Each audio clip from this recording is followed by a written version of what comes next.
AP దేశానికి ఆదర్శంగా నిలవాలని మంత్రి నారా లోకేష్ తెలిపారు. తన చిన్ననాటి పాఠశాల రోజులు ఇప్పుడు గుర్తుకు వచ్చాయన్నారు. బాపట్ల మున్సిపల్ పాఠశాలలో ఇవాళ పేరెంట్స్ టీచర్స్ సమావేశం జరిగింది. బాపట్లలో మెగా పేరెంట్స్ టీచర్స్ మీటింగ్ లో సీఎం చంద్రబాబు, మంత్రి లోకేష్ పాల్గొన్నారు. పాఠశాల ఆవరణంలో విద్యార్థులతో చంద్రబాబు, లోకేష్ మాట్లాడారు. తల్లిదండ్రులు, విద్యార్థులు, ఉపాధ్యాయులతో చంద్రబాబు, లోకేష్ ముఖాముఖి నిర్వహించారు. మా అమ్మ మా స్కూల్ టీచర్ పేరెంట్స్ మీటింగ్ కు వస్తే నాన్న రాష్ట్రానికి మాస్టర్గా ఉన్నారు. ఏ రాష్ట్రంలో జరిగిన విధంగా ఏపీలో పీటీఎం ఏర్పాటు చేశాం. పిల్లలు ఎక్కడా వెనుకబడి ఉన్నారు, ఎలా చదువుతున్నారో తల్లిదండ్రులు టీచర్స్ సమీక్షించాలన్నారు. గతంలో పార్టీ రంగులు, రాజకీయ నాయకుల ఫోటోలు ఉండేవి. డొక్కా సీతమ్మ పేరుతో మధ్యాహ్న భోజనం అందిస్తున్నాం. 16,300 టీచర్ ఖాళీల భర్తీకి మెగా డిఎస్సీ ఇచ్చాం. వచ్చే 6 నెలల్లో పూర్తి చేస్తామన్నారు. పిల్లలను పిడుగుల్లా తయారు చేస్తామన్నారు. అమ్మాయి, అబ్బాయి ఇద్దరిని సమానంగా చూడాలి. డిజిటల్ ల్యాబ్స్ ఏర్పాటు చేయబోతున్నామని తెలిపారు. ఈగల్ పేరుతో టాస్క్ ఫోర్స్ ఏర్పాటు చేశాం. అన్ని పాఠశాలలను 4th స్టార్ రేటింగ్ తీసుకురావాలని ప్రయత్నిస్తున్నామన్నారు. ఉపాధ్యాయులు, టీచర్స్ సహకారం కావాలని మంత్రి నారా లోకేష్ పేర్కొన్నారు.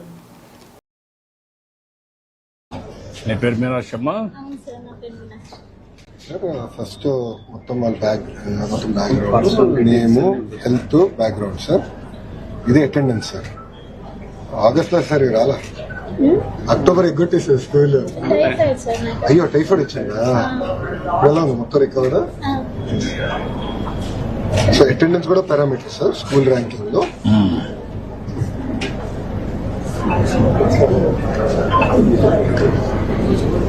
నీ పేరు శివకిషోరయ్య?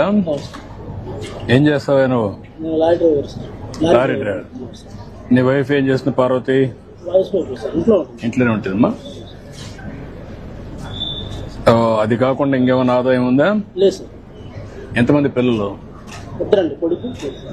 కొడుకు ఏం చేస్తాడు? డ్రైవింగ్. అప్పుడు డ్రైవింగ్ పెట్టేసావు. ఎంతవరకు చదువుకున్నాడు? చదివించలేదా? చదువుకోలేదా? నువ్వు కూడా వాడిని మోటివేట్ చేయలేదా? స్కూల్ తీసుకొని వదిలిపెడుతున్నాను, వర్క్ వెళ్ళిపోతున్నాను. స్కూల్ నుంచి జంపింగ్ అట్లా. ఎప్పుడన్నా మాట్లాడడం కానీ ఎప్పుడు చేయలేదు నువ్వు? చేశాను, చాలా వరకు ఖండించాను, తీసుకెళ్లి పంపించాను, టీచర్స్ తో మాట్లాడాను. మైండ్ సెట్ అసలు చదువు మీద చేస్తలేదు సార్. అంటే ఎప్పుడు నాకు కూర్చొని పెట్టి మాట్లాడడం, దాని ప్రయోగాలు చెప్పడం అన్ని చేసావా? అన్ని ప్రయత్నాలు చేశాను. ఇప్పుడు ఎంత వయసు? ఎంత వాడికి? మీ అబ్బాయికి 21 సార్. పెళ్ళయిందా? లేదు సార్. ఇప్పుడు ఈ అప్పార్ ఐడిది కొంచెం కాంట్రవర్సీ నడిచింది, మీకు బ్రీఫ్ చేశాను. ఈ అప్పార్ ఐడి వస్తే ఏంటంటే అడ్వాంటేజ్, వాళ్ళు పెద్దవి బాగా ప్రయోజకులు అయితే మిమ్మల్ని సరిగా చూసుకోవడమే కాకుండా వాళ్ళ జీవితాలు బాగుపడతాయి. వాళ్ళ కోసం మీరు కష్టపడుతున్నారు. అలాంటప్పుడు ఆ పిల్లల చదువు ఎట్లుంది? చదువు అనేది పెద్ద ఆస్తి. నాలెడ్జ్ ఎకానమీలో పిల్లలకు చదువు అనేది చాలా గొప్ప ఆస్తి. అది దాన్ని ఎంత పెంచితే అంత ఉపయోగపడుతుంది. మీకు దేశం అభివృద్ధి అవుతుంది, ఆదాయాలు పెరుగుతాయి. ఆ ఆదాయం, పెరిగిన ఆదాయం మీ కుటుంబానికి రావాలంటే, మీ పిల్లలకు రావాలంటే చదువు చాలా ముఖ్యం. అందుకనే ఈరోజు లోకేష్ గారి ఆధ్వర్యంలో ఫస్ట్ టైం దేశంలోనే మెగా పెద్ద ఎత్తున తల్లిదండ్రుల సమావేశం పెట్టాడు. కనీసం మీలో ఒక ఆలోచన విధానాన్ని మార్పు తీసుకురావడానికి, మీ పిల్లల్ని పెంచి పోషించడమే కాకుండా వాళ్ళ మీద ఖర్చు పెట్టడమే కాకుండా ప్రయోజకులు చేయడం మీ బాధ్యత. ఆ ప్రయోజకులు చేయాలంటే బాగా చదివించాలి. ఆ చదివించాలంటే ఈ స్కూల్కి వచ్చినప్పుడు ఏం చేస్తున్నారో కూడా మీకు తెలిస్తే దానివల్ల మీ పిల్లలు కూడా సహకరిస్తారు టీచర్స్కి. వాళ్ళు చిన్నపిల్లలు కాబట్టి వాళ్ళకి తెలియదు.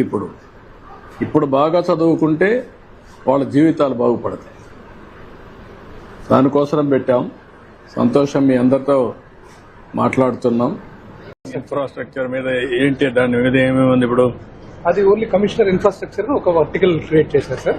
దాంట్లో ఇంజనీర్స్ పెట్టి can you create a infrastructure corporation create చేసి ఈ 1000 కోట్లు, 2000 కోట్లు, 4,000-5,000 కోట్లు బారో చేసి మొత్తం కంప్లీట్ చేసేస్తాం. గవర్నమెంట్ ఆఫ్ ఇండియా ఇచ్చే డబ్బులు ఈ డబ్బులు కూడా తీసేసుకొని మొత్తం కంప్లీట్ చేస్తాం. 3 years టార్గెట్ తీసుకున్నాం సార్. సార్ ఇప్పుడు స్కూల్స్ అన్ని we created star ranking sir based on infrastructure and ఇంకో పక్కన మోటివేషన్ పోయింది ఓవర్ పీరియడ్ ఆఫ్ దాని మీద మీరు కన్సల్ట్ చెప్తాను. ఒక మీటింగ్ తీసుకోండి, నేను మీ వాళ్ళు ఇచ్చేస్తాం. మీరు దాన్ని లాజికల్ గా తీసుకెళ్ళి దీనిపైన విల్ కమ్ అండ్ యా